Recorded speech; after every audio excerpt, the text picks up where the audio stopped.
wabarakatuh.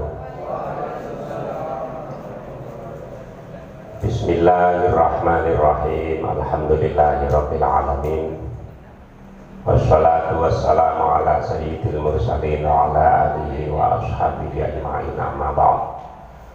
Hawaratil kiram, para alim, para kiai, para ibu nyai, para sepuh, para pinispuh sedaya kemawon ingkang kawula boten saged nyebat setunggal-setunggal, jajaran Mustasyar MWCNO Kragan, jajaran Surya Tanfidia, sedaya Banom, Fatayat, Muslimat, IPNU, IPBNO, Ansor, dan sedaya kemawon ingkang kula boten saged mengingat satu persatu. Alhamdulillah, sebuah kebanggaan kangge kawula panjenengan sedaya selaku warga Nahdliyin khususnya, dan bagian dari warga negara Indonesia ingkang sampai pada saat ini menjadi pewaris kemerdekaan, menjadi pewaris penghuni negara sing merdeka, mboten melok rekoso, mboten melok berjuang. Maka menjadi penting manakala kula lan panjenengan sedaya berkhidmat dan berkiprah di masyarakat, kemudian khidmat dan kiprah kita mboten sepiro digubris, tidak begitu dihargai oleh teman sebaya atau teman seorganisasi, maka kita tetap harus bersyukur dibanding kiprahipun para pendiri bangsa. Nek kita runtut betapa pejuang-pejuang dari pendiri bangsa dengan begitu kekuatan yang dimiliki, daya upaya yang dimiliki, kemudian sampai menghasilkan negara merdeka niku mawon mboten gelem diakoni. Ringkas cerita bahwa embrio tentara Indonesia niku nggih Hizbullah dan Sabilillah. Akan tetapi yang menduduki tempat-tempat penting dalam perkembangan sejarah Indonesia nyaris tidak banyak, atau bahkan tidak ada seorang pun dari tentara Hizbullah dan tentara Sabilillah yang menduduki panglima tertinggi atau panglima tinggi sehingga menjadi pejabat tentara secara struktural. Menjadi cerita sing masyhur, embrio TNI yang lahir pada 5 Oktober tahun 45, 5 Oktober bahasanya, niku adalah sebenarnya deklarasi lanjut dari napa jenenge keberadaan tentara-tentara yang terkumpulkan dalam kelompok Sabilillah maupun kelompok Hizbullah. Kelompok Sabilillah dan kelompok Hizbullah tidak lain dan tidak bukan, itu adalah banyak diisi oleh keluarga besar Nahdlatul Ulama. Bisa kita bandingkan sampai menjadi sebuah negara besar, sampai dalam tanda kutip negara diperebutkan, tetap tentara Hizbullah dan tentara Sabilillah tidak bergeming sedikit pun menjaga keikhlasan untuk tidak beramai-ramai ingin menduduki struktural. Kenapa demikian? Ini kalau telusur saking sejarah, sebab keinginan dan harapan warga Nahdliyin saat itu adalah benar-benar ingin mendirikan sebuah negara kebangsaan. Tidak pernah terbersit sedikit pun untuk ingin menjadikan dan mendirikan negara agama. Beda dengan saudara-saudara kita yang dikenal dengan NII, DITII, dan seterusnya dalam proses perjalanan pembangunan negara, merasa ada ketidakrelaan keberlangsungan negara ini dibangun dengan negara kebangsaan, kemudian melakukan letupan-letupan atau pemberontakan. Dalam sejarah NU tidak pernah. Ini artinya memberi pelajaran terhadap kulolan panjenengan sedaya dalam berkhidmah di masyarakat, dalam kita mengabdi di masyarakat. Apakah pengabdian itu bagian dari bentuk ekspresi pribadi atau pengabdian individu, atau merupakan pengabdian organisasi, niku pantang hanya untuk mendapatkan pengakuan. Ada kepentingan yang lebih besar, yaitu membangun fondasi-fondasi organisasi, membangun fondasi-fondasi keharmonisan sosial. Kenapa saya mengatakan membangun fondasi keharmonisan sosial? Teringat ada sebuah hadis, jadi kalau itu mboten sengaja, bahwa yang disampaikan oleh Rasulullah pertama kali masuk kota Madinah, pada saat itu masyarakat berbondong-bondong rindu akan datangnya Kanjeng Nabi Muhammad Shallallahu Alaihi Wasallam. Seluruh masyarakat seantero Madinah menunggu seperti apa sosok Rasulullah, apa yang disampaikan oleh Rasulullah, apa yang didakwakan oleh Rasulullah. Seluruh masyarakat Madinah itu berbondong-bondong rindu menunggu kehadiran Kanjeng Nabi. Setelah masyarakat ramai memperbincangkan, begitu melihat Nabi muncul masuk kota Madinah, semua sepakat mengatakan luar biasa sosok Kanjeng Nabi. Yang dipuji pertama itu fisik. Jadi sosoknya mawon sudah mempesona. Niku Kanjeng Nabi. Malah wong niku dikongkon sumeh, lho kan. Wong niku dikongkon berwibawa. Lah kadang-kadang kula jenengan kan gak wibawa ora apa-apa kok jari pangeran. Humul niku ya ana kalane gak penting. Dadi humul niku ana kalane mboten penting. Jadi tidak selamanya humul niku penting. Karena performen itu harus dibangun.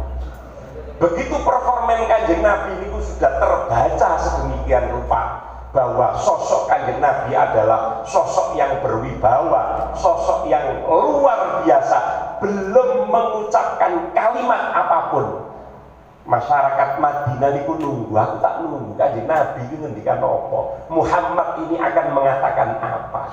Ternyata di luar dugaan, sederhana kalimat yang diucapkan, nopo afsyus salam. Ini hadis Kanjeng Nabi pertama kali beliau masuk kota Madinah. Afsyus salam, kan sederhana banget. Nek kula jenengan memaknai sebarkanlah salam. Niki jangan dimaknai uruk salam. Niku menurut kula pemaknaan yang terlalu sempit. Jadi afsyus salam itu adalah sebarkan kedamaian tanpa melihat objeknya siapa. Niki Kanjeng Nabi. Jadi saat itu Kanjeng Nabi belum mampu mengenali penduduk Madinah, endi sing muslim, endi sing ghairu muslim, mana yang mukmin, mana yang ghairu mukmin, karena hampir seluruh penduduk Madinah tanpa membedakan agama, ras dan suku pada awalnya sangat welcome, sangat marhaban terhadap kehadiran Rasulullah. Dan yang diucapkan Nabi adalah afsyus salam, sebarkan kedamaian. Ini monggo kula luar biasa. Jadi Kanjeng Nabi itu tidak menghitopi kepada siapa. Pertama kali Nabi hadir ke Madinah tidak berbicara sedikit pun tentang tauhid. Ini yang menjadi catatan. Kanjeng Nabi datang ke Madinah tidak pernah berbicara sedikit pun awal. Saya katakan awal kalimat Kanjeng Nabi loh. Saya tidak bicara perjalanan berikutnya tentang penyebaran agama. Tapi yang disampaikan kalian Kanjeng Nabi niku harmoni sosial, afsus salam. Kemudian itu termaknai keranten kula panjenengan muslim, maka tebar kedamaian yang berpahala, supaya berpahala dari sisi haliyah wa qauliyah, maka kemudian muncul definisi sing jenenge assalamu. Jadi Kanjeng Nabi niku tidak mendefinisikan uru salam dengan assalamualaikum, oh enggak. Tapi afsus salam, karena yang diangkat oleh Kanjeng Nabi adalah haliyah. Adapun kula jenengan selaku muslim biar lebih berbobot, haliyae juga berpahala, qauliyae juga berpahala, sehingga terjemahkan afsus salam dengan ucapan assalamu alaikum. Lho ngeten niku nek Masya Allah, kadang-kadang kula jenengan karo kanca sing elek wae ora didukung. Lho lak ngono to nggih. Kula jenengan kanca sing elek, padha muslime, padha NU-ne, padha IPNU-ne, padha fatayate, padha muslimate, niku jek ora didukung. Padahal Kanjeng Nabi niku terhadap siapapun asalkan terdefinisikan bahwa itu manusia, afsus salam, tebarkan kedamaian. Mila nek seperti ini janjane sing mengecilkan Islam niku kula jenengan dhewe apa wong liya? Lah kita sendiri sing dadekno mender PNO niku lak kula jenengan dhewe janjane. Sing dadekno mender fatayat muslimat dan seterusnya, satu misal nih, kan sebenarnya kula piyambak, kita piyambak. Karena ternyata kula lan panjenengan sedaya niku terlalu berpikir agama sentris. Saya katakan niku mboten saya katakan bukan itu dilarang, betul. Tapi kita berpikir secara umum. Subine sudah seperti ini, betapa hebatnya Gus Dur. Awal-awalnya Gus Dur bla bla bla bla bla. Malah saya teringat ada beberapa cerita sing mengalir niki sing bisa mengklarifikasi nggih Pak Hasan di saat Gus Dur pernah dekat kali Ahok. Beberapa kawan-kawan itu cerita saat itu andaikan Gus Dur itu kok ngendikan Ahok, niki ampun dikaitkan ke politis loh. Saya bukan bicara politis, bicara kemanusiaan. Ahok, kowe mlebu Islam. Semua kawan bercerita saat itu juga Ahok masuk Islam. Saking pernah terjadi kedekatan antara Gus Dur kali Ahok. Cerita yang tidak terlalu jauh, betul terlalu agung, terlasem. Lasem niku mulai ceritain Basum, Bagawi dan seterusnya. Cerita Bagawi yang unik, niku nek biyen batik niku lak sing nyekel Cina. Gitu. Nek wonten wong Cina batike mboten payu-payu kesuwen. Niku nunggu Bagawi budal Jumatan, batik niku digelarno dalan supaya diliwati Bapak Ibu. Niki cerita sing monggo kula mutawatir. Wong kula iki katanya, tapi saya yakin cerita niki mboten bohong. Lho andaikan Bagawi mengatakan cong-cong kowe nek kepengin batik mularis mlebu Islam, bisa itu dilakukan. Tapi tidak dilakukan.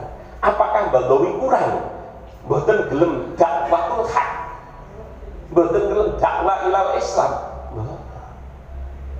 Gitu. Dan cerita-cerita yang lain, dereng Basum dan seterusnya, dereng masayikh sarang dan seterusnya, dereng masayikh Ragan Pandangan dan seterusnya. Saya yakin niku afsus salam itu luar biasa kan. Afsus salam tidak menghitopi terhadap sebuah objek secara spesifik.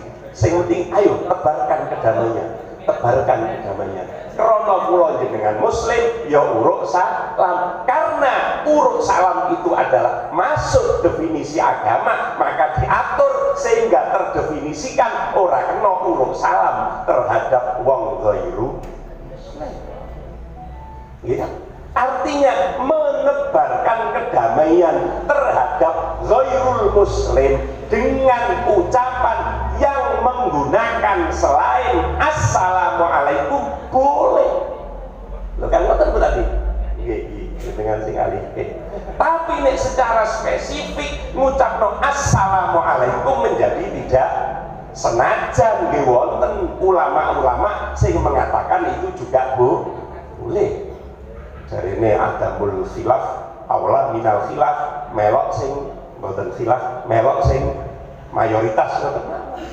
Atau sini, jadi jangan perdebatkan piye hukume urus salam. Lah nek kita memperdebatkan bagaimana hukum urus salam terhadap muslim menjadi dilukai kawan-kawan kita non muslim. Itu adalah sebuah pembahasan yang ada di bilik kita, di kamar kita, tidak untuk diceritakan aku ora urus salam kowe haram aku. Tidak seperti itu. Afsus salam. Yang kedua, ini hadis pertama yang Kanjeng Nabi termitina, wa'at imut to'am, lagi-lagi mboten nyebut, hanya ayo eweh pangan, silahkan memberi makan, wa'at imut to'am, wa'at imut to'am. Tidak lebih dari itu. Kalimat wa'at imut to'am itu kan berarti boleh memberi makan kepada siapapun tanpa melihat status keimanan seseorang. Coba kalau kita tarik sebuah hikayah, kula yakin jenengan pun masyhur, pun maklum sedaya. Begitu Nabi wafat, Sayyidina Abu Bakar tanget tenggene Sayyidah Aisyah, apa to sing biasa dilakoni Kanjeng Nabi. Sayyidah Aisyah menceritakan, nggih Abi, nggih Bapak, sekitar jam 10-11 niki kula terjemahkan bahasa bebas nek cara iklim mriki, daerah mriki. Sekitar 10-11 Kanjeng Nabi niku mesti budal ten pasar beto daharan. Loh, lah terus ngopo?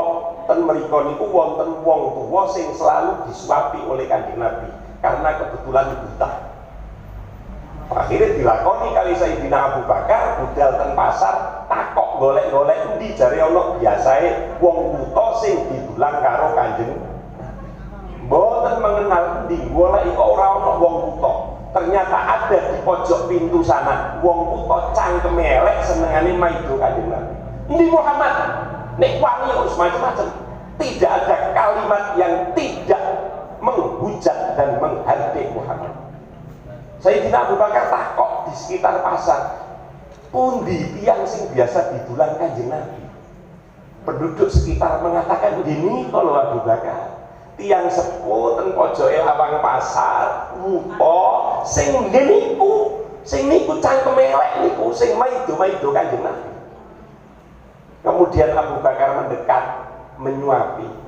Begitu menyuapi entuk setengah sendok.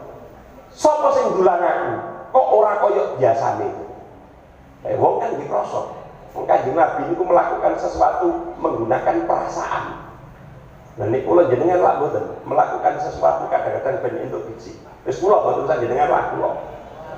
Saya mboten menggunakan perasaan. Jadi senajan melakukan beraktivitas sesuatu, wis aku nek organisasi gak dibayar. Nggih kabeh wong mboten ana bayaran, tapi jajal wis nglakoni bener dipaido, grundel ta ora? Kula mboten jenengan. Karena melakukannya sudah tidak dengan hati. Tur ngoten niku maghrur. Melana salah satu bed ten gene kula nate ten Burdah nggih. Hati-hati dengan amal ibadah yang melezatkan. Wong salat bengi niku ladat, nikmat to nggih. Tapi bahwa itu hakikatnya adalah racun. Napa bed niku jeneng ahli Burdah. Saya hanya menyetir penggalan, ya Allah, ini kaya ngoten. Padahal kula jenengan kabeh nek wis melakukan sebuah ibadah menikmati, walah ting terocok. Oh weh, kan ngoten. Begitu mengalir napa? Air mata. Ono nikmat alhamdulillah atiku ayem bisa ngambung Ka'bah sampai nangis. Lho padahal nek cara Burdan itu sumun qatil. Racun yang mematikan. Lho berarti kan hayata kula jenengan. Awak dhewe cek adol ngoten to hayata. Kok ngaku bicara dengan nurani. Niku Burdah lho nggih mboten kula namung sedikit nyutir Burdah. Memang kula mboten ahli Burdah. Nggih seneng tapi mboten ngalih masalah Burda. Akhiripun disuapi yang suapan kedua. Ngamuk-ngamuk. Ngamuk ini ku mesti maido Muhammad. Disuapi ketiga, dilepas, sembur. Sopo sing dulang aku, gak koyo biasane jare. Jadi didulang Abu Bakar niku krasa kok ora koyo biasane cara dulange. Mungkin kakean lawuhe, mungkin kakean segoe, kira-kira ngono nggih. Mungkin porsinya berbeda. Akhirnya Kanjeng Nabi niku Sayyidina Abu Bakar niku kali wong, ya Allah dibatin koyo ngene Kanjeng Nabi. Wong mengkene diapure lho, dirumat karo Kanjeng Nabi. Lho kira-kira lak ngoten nek basa kasar. Wong mengkene diapure dirumat karo Kanjeng Nabi. Abu Bakar semakin teringat akan keberadaan Kanjeng Nabi Muhammad Sallallahu Alaihi Wasallam. Boten kuat Sayyidina Abu Bakar matur, wong tuwa, aku iki Abu Bakar, sahabat Kanjeng Nabi. Pancen aku ora Muhammad. Sing biasa ndulang kowe ya ana yaine, iku ya Muhammad sing kowe paido. Muhammad sing kowe pisoi, Muhammad sing kowe rasani, Muhammad bla bla bla bla bla bla bla bla. Ringkas cerita akhirnya wong tua niku langsung dingkluk nyucup sikile Abu Bakar menyatakan diri tentang iman. Lah napa mboten hebat Kanjeng Nabi dalam keadaan sudah wafat ngislamke wong. Kula jenengan Islam. Wis mati ngislamke wong. Lho ini kan luar biasa. Cara kira-kira kok umpama kula dadi wong apik terus duwe tangga musyrik, begitu ngerti goleki kula Pak, kok ora tau ketok Salahuddin. Wong terus pun mati saiki Salahuddin Pak. Masyaallah kok mati aku eling apike dia. Akhire mlebu Islam. Kira-kira kan ngono. Lha ini kan luar biasa. Wong wis mati iso ngislamke wong sing urip. Niku Kanjeng Nabi. Apakah saat itu Kanjeng Nabi mboten saged dakwatul hak? Napa Kanjeng Nabi saat itu mboten iso kowe ne ora mlebu Islam ora tak pakani kowe? Tidak dilakukan oleh Kanjeng Nabi.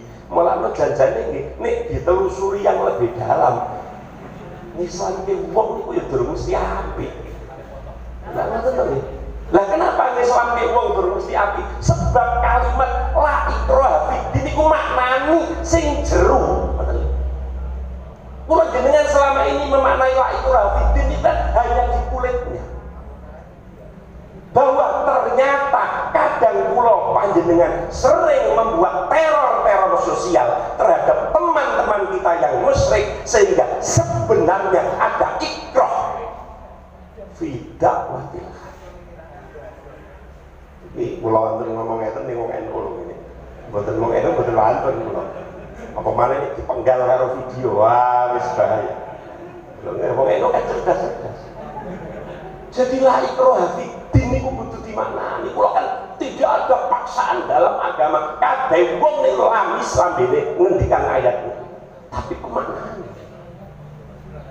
Ya pemaknaannya. Lho kula kali panjenengan mau tidak boleh ikrah dalam konteks hal-hal sing pokok keimanan. Lah apa meneh koncoe awak dhewe niku sing padha imane cuma elek lakone, apalagi hanya berstatus fasik, apalagi hanya berstatus muslim mukmin sing al-asi durung sampai fasik. Lho gini ngoten. Wong ikrah terhadap musyrik ngoten kan. Dadi la ikrah fiddin niku nek cara kula salah dikoreksi lho, Mbak. Iya. Nek cara kula salah dikoreksi. Tapi kula terus terang mboten matur nek mboten matur ten kanca NU ngeten. Jadi monggo digali ngoten. Kita ini berada di posisi sing kados pundi. Lah itu kan Nabi ringkas cerita akhirnya tiyang niku wau mlebu Islam di bawah taklukan sinten Abu Bakar. Tapi hakikate sing Islam adalah kebaikan Kanjeng Nabi yang sudah diwaris. Mila Kanjeng Nabi it'amu ta'am, ndak yang lain. Afsus salam wa it'amu ta'am. Wes ayo kono-kono awek keimangan, beri makan. Nah kemudian kenapa Kanjeng Nabi niku kok menggunakan memilih kalimat at-ta'am, memilih kalimat it'am? karo zakat, atur zakat, itai zakat dan seterusnya. Kalimat it'am to'am niku bagaimana kula jenengan niku dilatih wong sing seneng peweh dan tahu paham betul kebutuhan wong sing arepe diwenehi. Iki jerone. Kula jenengan kan ya seneng peweh, tapi kan sakarepe dhewe. Jajal gawe berkat, lah api eleke dinilai dhewe-dhewe. Nggih to mboten? Nggih to mboten? Muludan mboten muludan sing usum niku ruwahan. Oh, ruwahan lah kata berkat. Rata-rata wong ruwahan gawe berkat niku karepe dhewe apa sesuai selera yang akan diberi. Lho wis ngerti berkat akeh, wis ngerti sego akeh, wis ngerti apem akeh, wis ngerti jajanan akeh, mbok ganti liyane.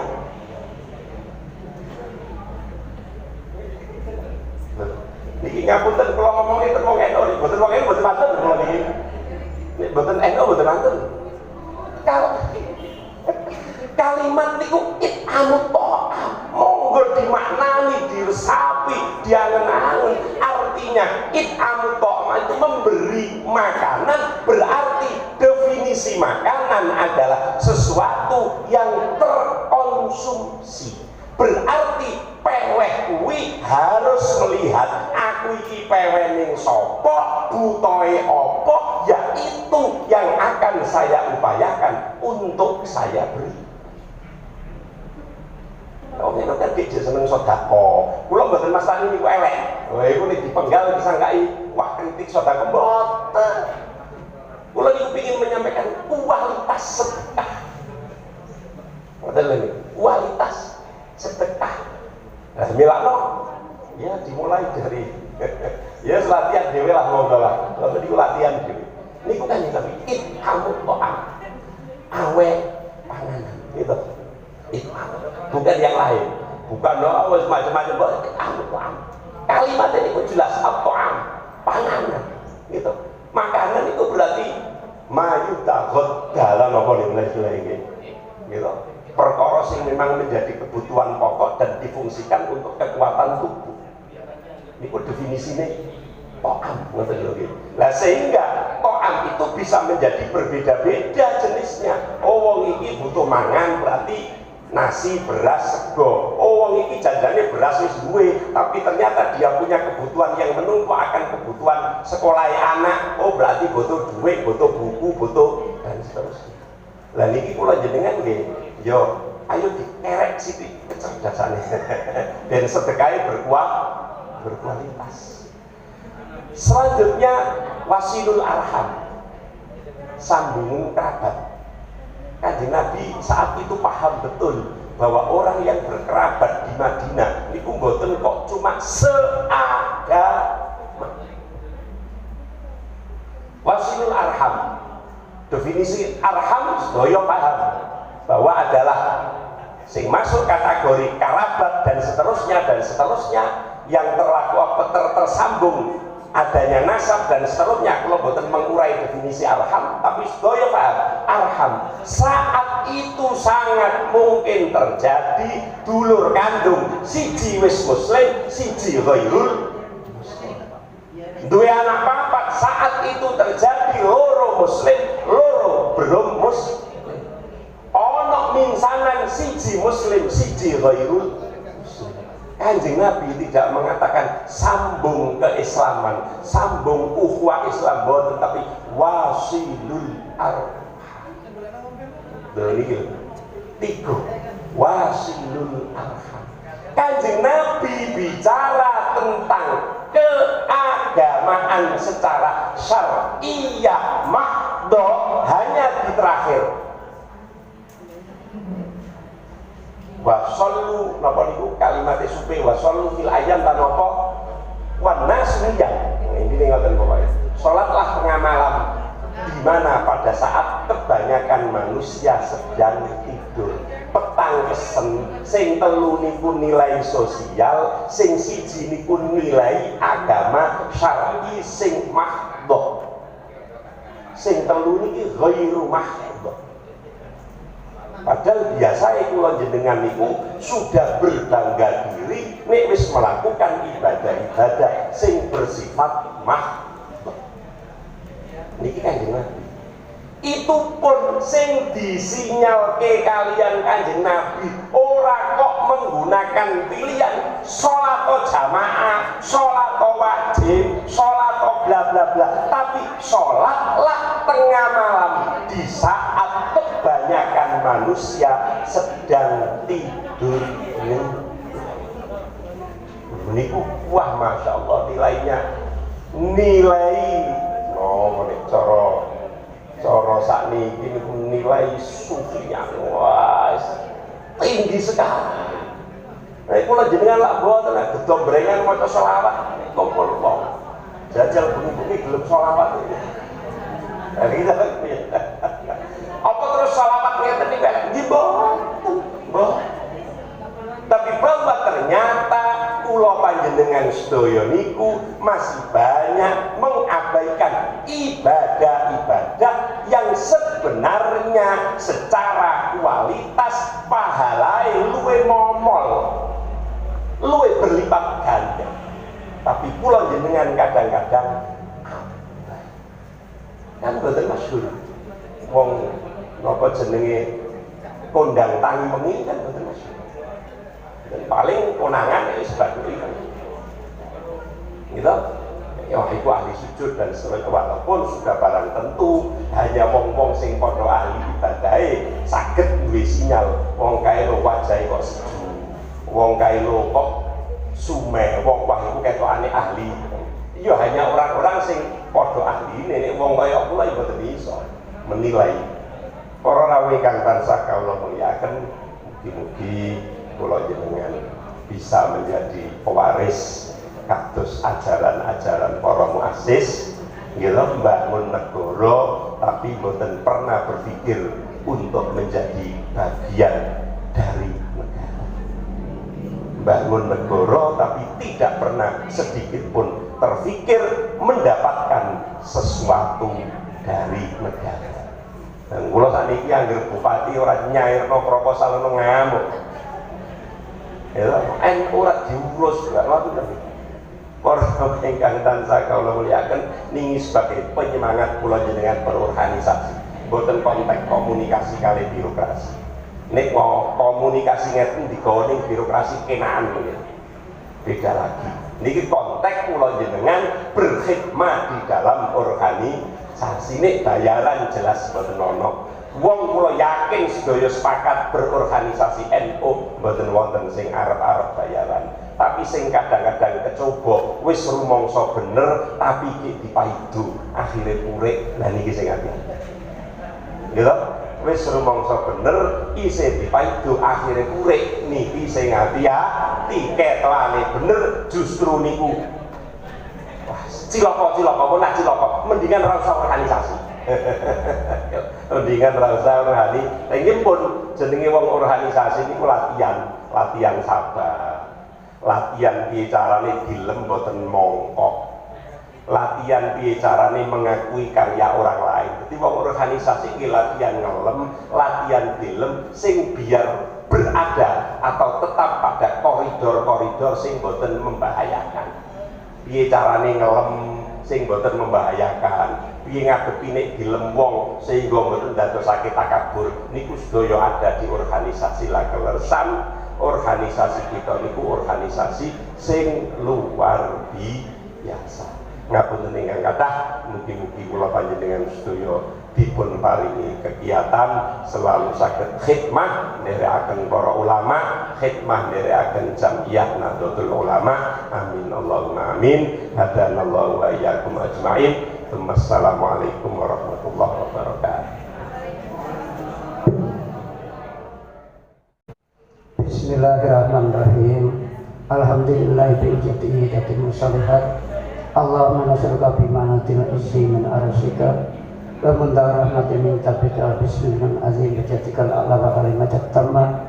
Allahumma salli ala sayyidina salatan tanjina biha min jami' ahlil afad wa taqdirana biha jami'al ajat wa tutahhiruna biha min jami' sayiat wa tarfa'una biha indaka darajat وتبلغنا بأسر الغايات من جميع الخيرات في الحياة والممات. اللهم صل وسلم على سيدنا الفاتح لما أغلق الخاتم سبق ناصر الحق بالحق والهادي إلى صراطك المستقيم وعلى آله وصحبه النظيم. اللهم صل على سيدنا salatan tabalana min amal al-imtad wa fawwid murad al-sabi. Allahumma inna astaghfiruka wa nastaghfiruka diyanana wa abdanana wa anfusana wa amalana wa auladana wa ahlina wa kulla shay'in atatana. Allahumma jal wa ya'ufika nafika wa amanika wa jazika wa jibarika min kulli shay'in marid wa jabarin anil wa zihanin wa zibagin wa sadan kulli shay'in ina ala kulli shay'in qadir. Allahumma rabbana ya rabbana taqabbal minna innaka samiul alim wa tub alaina innaka tawwabur rahim batina wa fatna min al-haqqi ala tariq mustaqim wa fu'ana ya karim wa fana ya rahim wa fir lana dzunubana bi rahmatika ya akramal akramin. Allahumma asil sawaba mukarram min al-Qur'an min suratil Fatihah wa sadaqah suratul Matatin wa tahlil wa ma halalna wa mastaghfarna wa sallallahu ala sayyidina Muhammadin sallallahu alaihi wasallam atiyatan wasilatan wa rahmatan nazilatan barakatan samilatan ila habibina wa syafi'i qurrata ayunina wa maulana Muhammadin sallallahu alaihi wasallam wa ala alihi wa sahbihi isadanna Abu Bakar Siddiq wa tabawu bi nafan wa libatin karma wajah sayyidina Bilal bin Malkan bala sayyidina Syabdul Qadir Jilani jaban satiri jemillah kusana Allah berarti mandan asram bajata katrahum wa atalim barakati wa natul salatihim wal wahiya baina wa batina wa jatina jin masyaykhina wa malimna tadina